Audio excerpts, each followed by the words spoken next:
시청자 여러분 안녕하십니까. 4월 23일 JTBC 아침엔을 시작합니다. 먼저 오늘 아침 주요 뉴스입니다. 국민의힘 대선 경선 후보가 김문수, 안철수, 한동훈, 홍준표 4명으로 좁혀졌습니다. 민주당은 오늘 2차 토론회를 여는 가운데 이재명 후보의 일강 체제가 굳어지고 있습니다.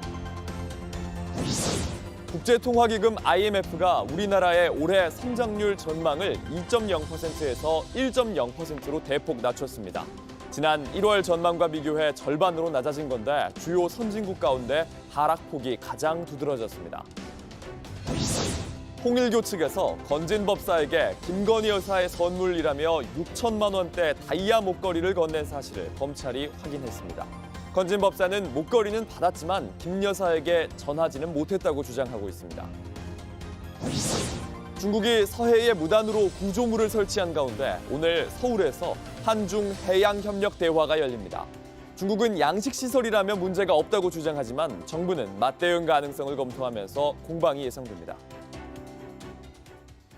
국민의힘 대선 경선이 김문수, 안철수, 한동훈, 홍준표 후보의 4파전으로 압축됐습니다. 윤석열 전 대통령 탄핵 찬성파와 반대파가 각각 2명씩 남아 대결을 펼치게 됐습니다. 이재승 기자입니다. 국민의힘 1차 경선에서 4강이 가려졌습니다. 후보 성명을 가나다 순으로 말씀드리겠습니다. 김문수, 안철수, 한동훈, 홍준표. 나경원, 양양자, 유정복, 이철우 후보는 컷오프 됐습니다.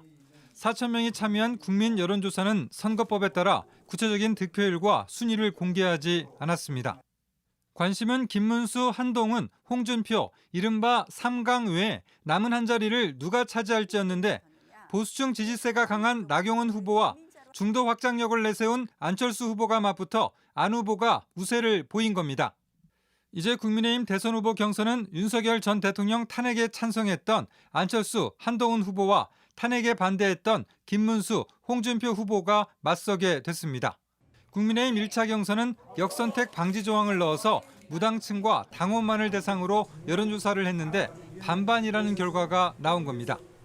국민의힘은 오늘 미디어데이를 열고 2차 경선 토론 대진표를 결정합니다. 이를 토대로 후보들은 내일부터 이틀간 1대1 맞수 토론을 하고 오는 26일엔 네 후보가 한자리에 모여 4인 토론을 벌입니다. 이후 오는 29일엔 당원 50%, 국민 여론조사 50%가 반영되는 2차 경선 결과가 발표됩니다. 여기에서 과반 득표자가 나오면 바로 최종 대선 후보가 확정되고 그렇지 않을 경우 결선 투표를 거쳐 다음 달 3일 전당대회에서 본선 진출자가 가려집니다.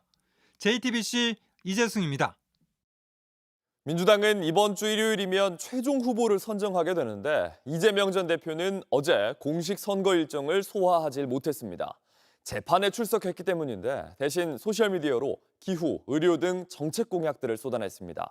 연이은 정책 발표는 이미 본선을 겨냥한 전략으로 풀이됩니다. 이승환 기자입니다. 이재명 더불어민주당 대선 경선 후보는 어제 공식 일정을 잡지 않고 대장동 재판에 출석했습니다. 출석 관련 의견서 내실 건가요? 이 후보는 대신 페이스북을 통해 정책을 발표했습니다. 2040년까지 석탄 발전 폐쇄, 공공의대 설립과 의대 정원 합리화 등 기후 환경, 의료 분야 공약입니다. 최근 이 후보는 이처럼 정책 발표에만 집중하는 모양새입니다. 다른 경선 후보들이 지역 방문, 언론과의 인터뷰 등 여러 일정을 통해 민심과 접점을 넓혀 나가려는 것과 대비됩니다.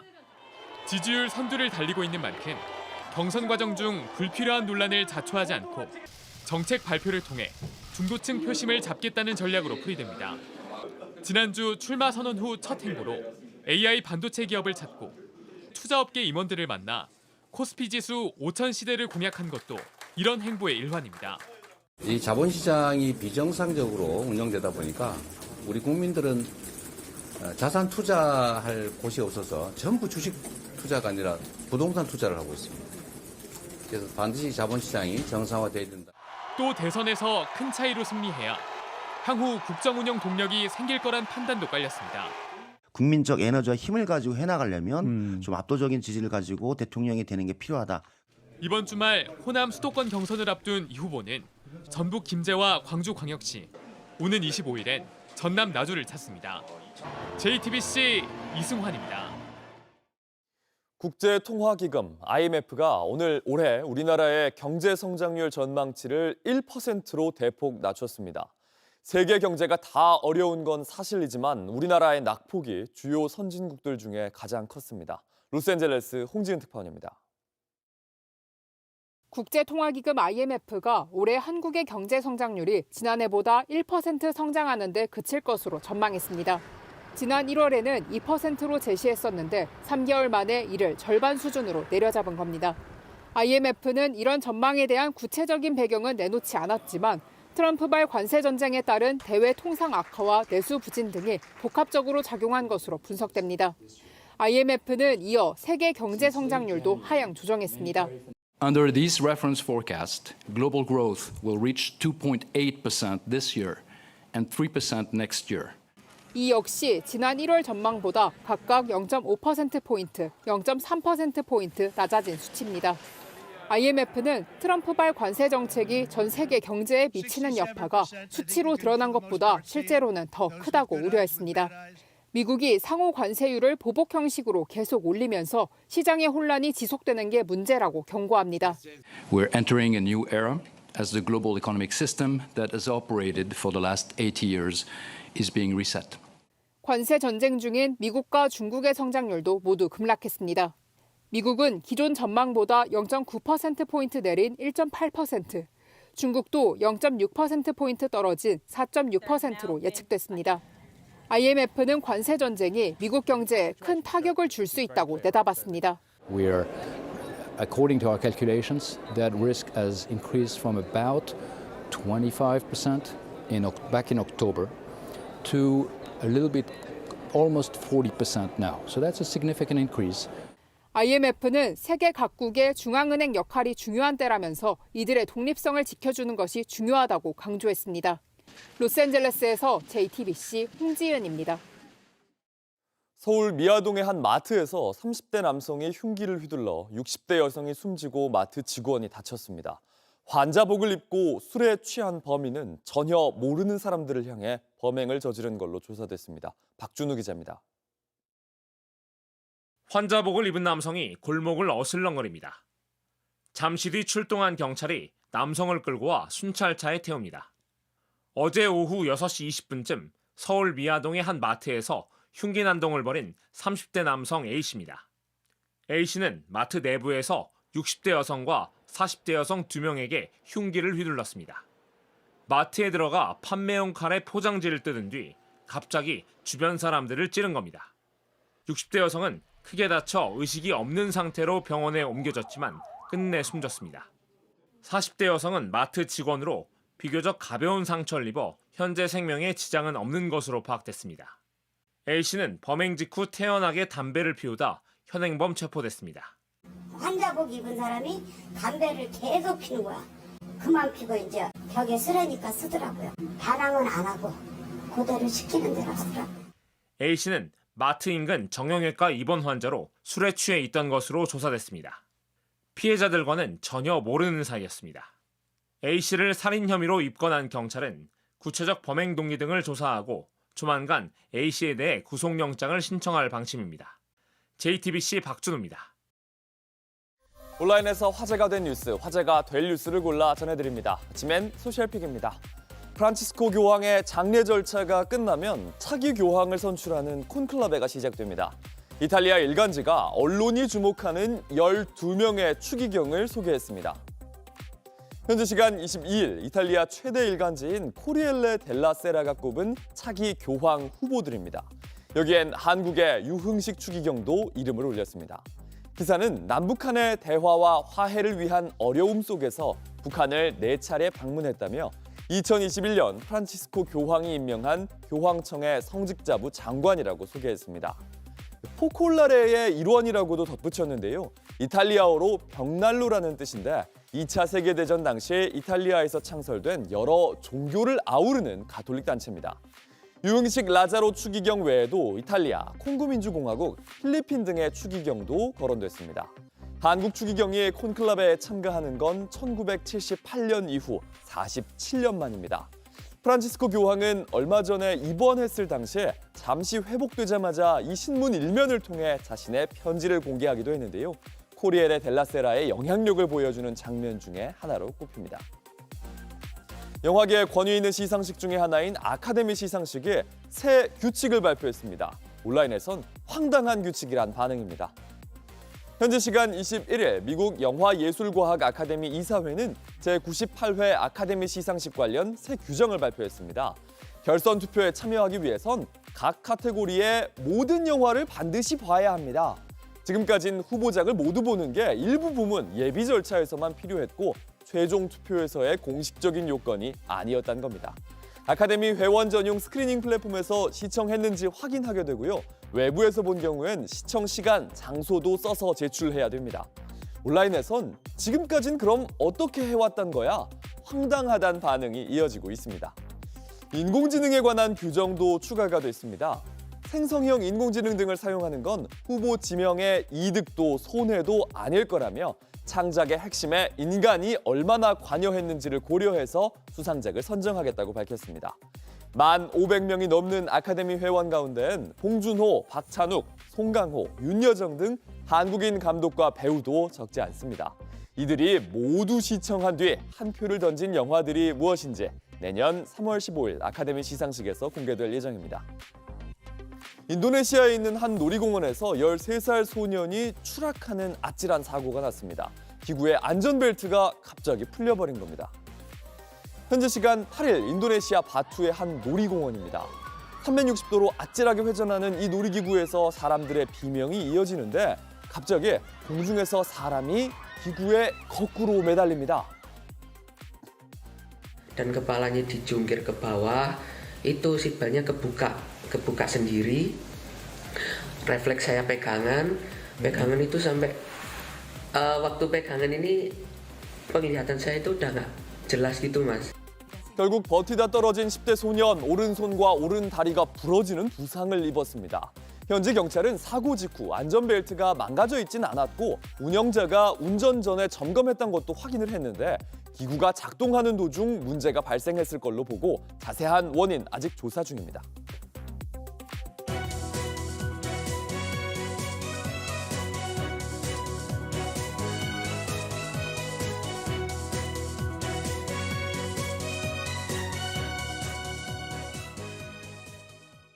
지난 2022년에 건진법사 전성배 씨가 통일교 측으로부터 6천만 원대 다이아몬드 목걸이를 받은 걸 검찰이 확인했습니다. 김건희 여사 선물이라며 보냈던 건데 건진법사는 받은 목걸이는 잃어버렸고 김 여사에게 전달하지 않았다고 주장합니다. 이자연 기자입니다. 취임 직후인 2022년 6월 윤석열 당시 대통령의 첫 해외 순방이었던 나토 정상회의. 동행한 김건희 여사가 스페인에서 착용한 목걸이가 논란이 됐습니다. 반클리프 앤 아펠이라는 고가 브랜드로 6천만 원대 장신구인데 재산 신고에 들어있지 않았습니다. 팔찌와 브로치 등 당시 순방에서 착용한 장신구만 가격이 1억 원이 넘습니다. 당시 대통령실은 지인에게 빌린 것이라 해명했습니다. 과연 빌렸는지 또 빌렸다면 그 어떤 연관성이 있는지 대가 관계는 없었는지 이해 충돌은 되지 않는지 이런 것들에 대해서 법률위원회 명의로 서울중앙지검에 오늘 고발장을 제출할 예정입니다. 이 같은 논란 뒤 통일교 2인자로 통하던 당시 세계본부장 윤모 씨는 건진법사 전 씨에게 비슷한 가격대의 목걸이를 전달한 것으로 취재됐습니다. 검찰은 건진법사의 휴대전화 이른바 법사폰의 포렌식 과정에서 윤 전 본부장이 김건희 여사 선물이라며 목걸이를 건진법사에게 전달한 기록을 포착했습니다. 검찰은 윤 전 본부장이 선물할 테니 빌리지 마시라며 목걸이를 김건희 여사에게 전달해달라고 요청한 것이 아닌지 의심하고 있습니다. 윤 전 본부장은 검찰 조사에서 여사에게 전달해달라며 전 씨에게 목걸이를 건넨 사실을 인정했고 반면 건진법사는 목걸이를 잃어버렸다고 주장한 것으로 취재됐습니다.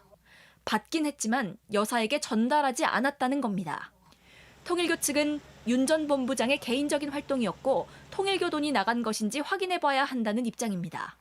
윤 전 본부장은 2023년 5월쯤 자리에서 물러납니다. 연기돼서 지금은 이제 그런 직감이 없어요.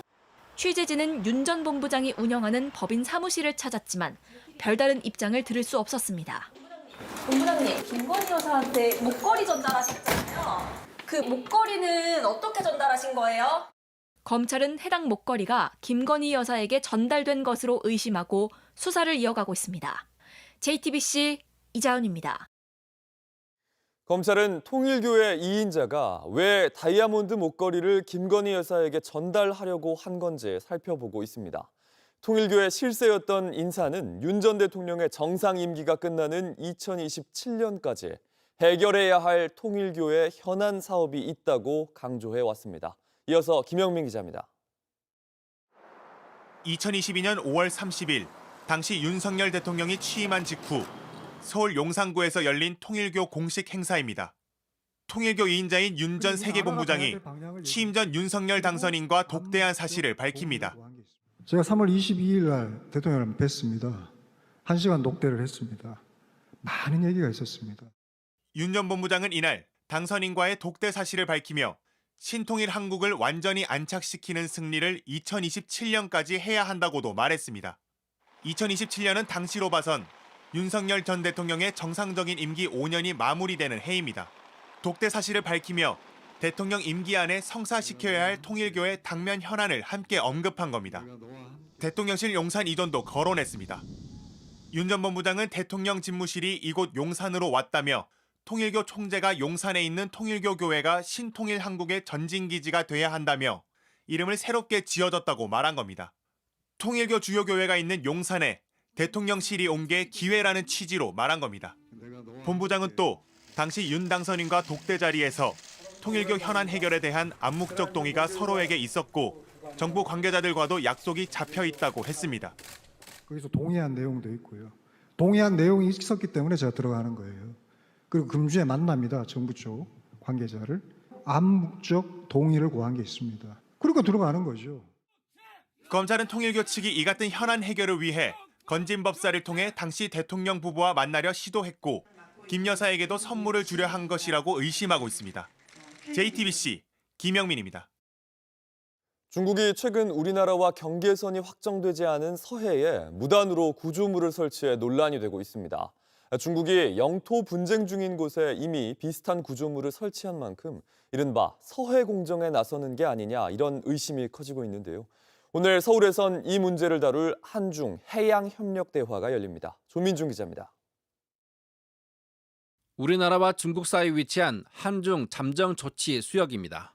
두 나라가 함께 수산자원을 관리하는 지역으로 어업을 제외한 다른 활동은 금지되어 있습니다. 이곳에 중국 정부가 2018년과 지난해에 이어 올해도 철골 구조물 설치를 시도하고 있습니다. 70m가 넘는 높이의 헬기 착륙장도 있고 최대 100명을 수용할 수 있을 정도로 큽니다. 하지만 중국 정부는 양식장 관리를 위한 단순 시설물이라고 주장하고 있습니다. 중국 외교부 고작훈 대변인은 지난 21일 협정 위반이 아니라며 한국 측이 객관적이고 이성적으로 접근하길 바란다고 밝혔습니다. 중국은 2014년부터 남중국해에서 인공섬을 만들어 군사 요새화하고 주변을 중국 영해라고 주장한 바 있습니다. 결국 서해에서도 같은 방식으로 영향력을 키우려는 시도일 수 있다는 우려가 나옵니다. 정부는 외교적 대응과 함께 같은 방식으로 구조물을 세우는 비례적 대응까지 검토하고 있습니다. 사안에 대한 중요성과 해양 영토를 지킨다는 입장에서 매우 엄중하게 보고 있습니다. 정부에서 공동 대응하겠다는 말씀드리겠습니다. 정부는 오늘 열릴 제3차 해양협력대화에서 해양 구조물 문제를 제기할 예정입니다. 정부는 중국의 책임 있는 설명과 함께 분쟁의 소지가 되어선 안 된다는 약속을 요구할 예정이지만 중국이 현장 확인조차 막고 있는 만큼 난항이 예상됩니다. JTBC 조민중입니다.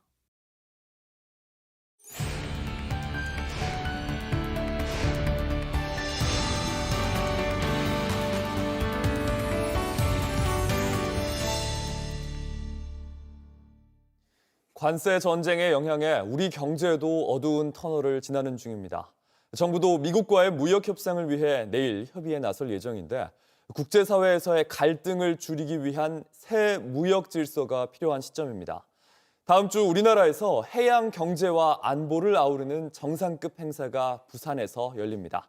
강도형 해양수산부 장관을 모시고 이야기 나눠보겠습니다. 장관님 안녕하세요. 네, 반갑습니다.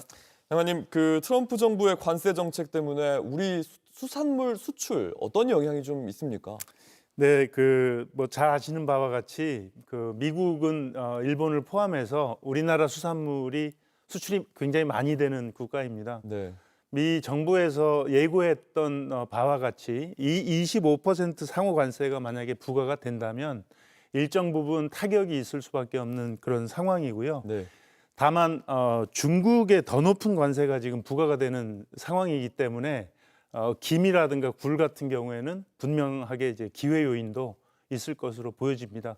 이와 더불어서 지금 수출하고 있는 품목 국가별로 우리가 굉장히 좋은 맞춤 전략을 좀 마련을 하고 네. 그다음에 이제 남미라든가 유럽 등의 유망 시장에 수출 라인들을 다시 재구성해 나가는 것도 굉장히 중요한 사안들입니다. 네. 김, 굴 얘기하셨는데 그렇습니다. 해외 수출품 중에 우리나라 김이 굉장히 인기가 많다면서요. 그렇습니다. 예, 검은 반도체 이렇게 불릴 정도라는데 우리가 먹을 것도 모자라지는 않은가 싶기는 합니다. 네. 생산, 수출 어떻게 좀 지원을 하고 계십니까? 네, 국내외에서 이 생산에 대한 부분이 굉장히 중요한데요. 예. 김 산업 자체가 안정이 좀 되려면 생산 구조가 안정이 돼야 됩니다. 그래서 작년에 해양수산부에서는 지금 축구장 3,800개 넓이, 그러니까 한 2,700헥타 정도가 되는 거죠. 네. 신규 양식장을 개발을 했고요. 최근에는 기후변화 때문에 먹거리 걱정이 굉장히 많습니다. 그래서 기후변화에 대응해서 육상에서 김을 양식할 수 있도록 하는 연구개발 과제들을 지금 진행을 하고 있습니다. 네. 이와 더불어서 K김이 국내외에서 굉장히 인기가 크기 때문에 K김이라는 브랜드를 가치를 제고할 필요가 있고요. 요거는 이제 한류하고 같이 연계해서 마케팅을 할 예정입니다. 홍보, 지원 열심히 하겠습니다. 네, K푸드 마케팅 네. 지원도 잘 될 것 같습니다. 근데 이런 활동들 아까 육지에서 김을 양식하는 것도 얘기하셨지만 네. 바다가 없으면 안 되는 거잖아요. 그렇습니다. 예, 이 바다에 대해서 전 세계 협력을 논하는 컨퍼런스, 아워 오션 컨퍼런스가 다음 주 부산에서 열리는데 어떤 행사입니까? 예, 아워 오션 컨퍼런스 그러면 우리의 바다를 주제로 하는 해양의 단독 글로벌 협의체라고 보시면 될 것 같습니다. 네.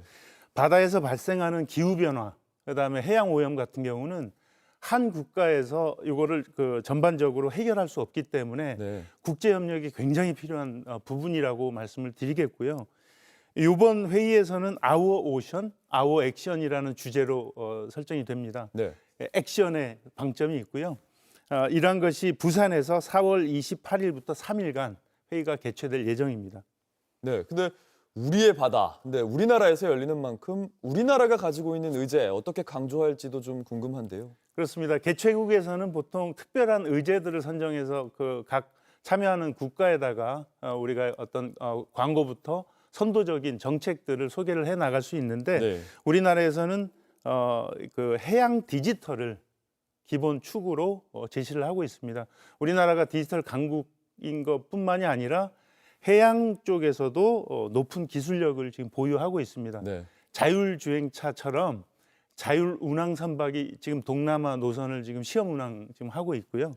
그다음에 부산 신항 가시면 무인화된 자동화 항만을 또 보실 수가 있겠습니다. 네.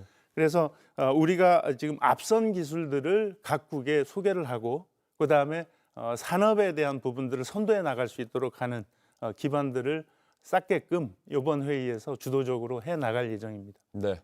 이번 컨퍼런스에 이어서 10월에 경주에서 아시아 태평양 경제 협력체 APEC 회의도 있습니다. 그렇습니다. 예, 여기서도 해양 관계 장관 회의 열리는데 어떻게 좀 다릅니까? 예, 잠시 역사를 좀 되짚어 보면 월드컵이 열렸던 2002년에 네. 제1회 해양관계 장관 회의가 열렸었고요. 23년 만에 제5차 APEC 해양관계 장관 회의가 열립니다. 네. 특히 이제 OOC하고 APEC 해양관계 장관 회의를 연이어서 하는 거는 그 주제의 어떤 연동, 네. 그다음에 지속 가능성을 위해서 지금 그렇게 그 5차 회의를 개최를 하는 것이겠고요. 이번 회의에서는 해양과 연안 자원의 지속 가능한 이용에 대한 방점 논의할 것이고요. 네. 그다음에 향후 10년에 대한 지속 가능성에 대해서 우리가 방향들을 좀 만들어 나가는 그러한 회의가 될 것으로 생각합니다. 네, 중요한 회의가 연이어서 열리는 만큼 또 해양 리더로서 우리나라가 어떻게 발전해야 될지 좀 논의가 심도 깊게 있었으면 예, 최선을 좋겠습니다. 다하겠습니다. 네, 이제 앞서 마지막으로 리포트에서 말씀을 전해드렸는데 네. 중국이 무단으로 설치한 서해 구조물이 또 논란입니다. 그렇습니다. 네, 우리가 현장 확인을 했습니까? 해양과학 조사를 통해서 현장 조사를 했고요. 예. 지금 많은 국민들께서도 우려를 지금 하고 계시는데 가장 중요한 거는 서해는 한중 간 네. 미획정된 수역입니다. 네. 그렇기 때문에 양국의 일방적인 행위는 자제되어야 되고요. 책임감 있는 행동들이 굉장히 필요한 수역이라고 말씀드릴 수가 있겠습니다. 네. 중국 측에서 지금 설치한 시설물들 우리가 동향에 대해서 예의주시하면서 지금 계속 관계기관에서 협력해서 지금 지켜보고 있고, 더 중요한 것은 외교 채널을 통한 문제제기뿐만이 아니라 해양과학조사를 통해서 이게 어떤 구조물이고 어느 쪽으로 네. 더 우리가 이제 접근해서 협력 또는 우리가 이제 외교적인 항의를 할 수 있는지에 대한 것들을 지금 점검을 하고 있습니다. 네. 또한 해양수산부에서는 우리의 정당하고 합법적인 우리의 권익, 해양 권익이 영향을 받지 않도록 중국 측 시설물에 대해서 비례 대응 조치에 대한 것들을 전반적으로 보고 있고 관계부처와 협력해서 적극적으로 현재 지금 대응하고 있다는 말씀을 드리겠습니다. 네, 오늘 한중 해양 협력 대화에서 이런 정부 입장 전달하시는 거죠? 네, 그렇습니다. 예, 여기까지 듣겠습니다. 강도형 해양수산부 장관님이었습니다. 감사합니다. 고맙습니다.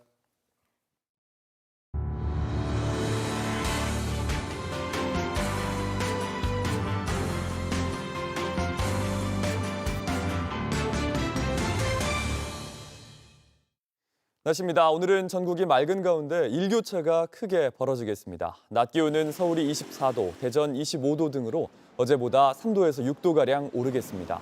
다만 내일 오후부터는 북쪽에서 찬 공기가 내려오면서 다시 기온이 내려가겠습니다. JTBC 아침 N을 마칩니다. 내일도 7시 반에 아침을 열겠습니다. 시청해주셔서 감사합니다.